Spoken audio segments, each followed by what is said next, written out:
സമസ്ത കേരള ജമീയത്തുൽ മുഅല്ലിമീൻ തെരഞ്ഞെടുപ്പ് പ്രോട്ടോകോൾ പ്രകാരമാണ് നടന്നിട്ടുള്ളതെന്ന് സമസ്ത അധ്യക്ഷൻ ജിഫ്രി മുത്തുക്കോയ തങ്ങൾ മലപ്പുറത്ത് ജമീയത്തുൽ മുഅല്ലിമീൻ ഭാരവാഹികൾക്കുള്ള സ്വീകരണ സംഗമത്തിലാണ് അദ്ദേഹത്തിൻ്റെ പ്രതികരണം.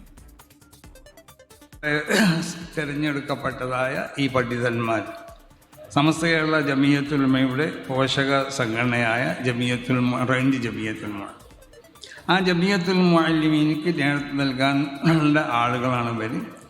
അതിൻ്റെ കൗൺസിലിൽ നിന്ന് വളരെ അവർക്കുള്ള നിയമങ്ങളും ചട്ടങ്ങളൊക്കെ പൂർണ്ണമായി പാലിച്ചുകൊണ്ട് തിരഞ്ഞെടുക്കപ്പെട്ട ഈ നേതാക്കന്മാർ. മലപ്പുറത്ത് നിന്ന് സമീർ ബിൻ കരീം തത്സമയം ചേരുന്നു. പറയൂ സമീർ. SKN സമസ്തയുടെ പോഷക സംഘടനയാണ് മദ്രസ അധ്യാപകരുടെ കൂട്ടായ്മയായ ജമീയത്തുൽ മുഅല്ലിമീൻ എന്ന് പറയുന്ന സംഘടന. ഈ സംഘടനയുടെ തലപ്പത്തുണ്ടായിരുന്നത് ലീഗ് അനുകൂല പക്ഷക്കാരനായ മുഷാവറ അംഗം ഡോക്ടർ ബഹാവുദ്ദീൻ മുഹമ്മദ് നദിവിയായിരുന്നു. ഇദ്ദേഹത്തെ മാറ്റി പുതിയ ആളെ ഈ തലസ്ഥാനത്തേക്ക് തെരഞ്ഞെടുക്കുന്നൊരു സാഹചര്യമുണ്ടായി.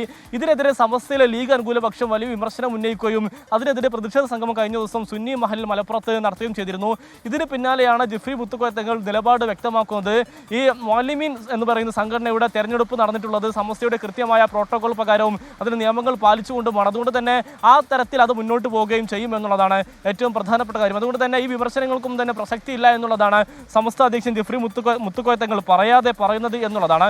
ഇന്നലെ മലപ്പുറം സുന്നി മഹലിൽ നടന്ന ഈ മുഅല്ലിമീൻ എന്ന് പറയുന്ന സംഘടനയുടെ ഭാരവാഹികൾക്ക് നൽകിയ സ്വീകരണ സമ്മേളനത്തിലാണ് അദ്ദേഹം നിലപാട് വ്യക്തമാക്കിയിട്ടുള്ളത്. അതോടൊപ്പം തന്നെ ഈ ജനങ്ങളെ സമസ്തയിൽ നിന്നും തിരിച്ചുവിടാനുള്ള ശ്രമങ്ങൾ ചിലരുടെ ഭാഗത്തു നിന്നുണ്ടാകുന്നുണ്ട്. അത്തരം ശ്രമങ്ങൾ ഒരിക്കലും തന്നെ ഉണ്ടാവാൻ പാടില്ലാത്തതാണ്. അത് വില പോവില്ലെന്നും ജിഫ്രി മുത്തുക്കോയ തങ്ങൾ മുന്നറിയിപ്പ് നൽകുന്നുണ്ട്. SKN.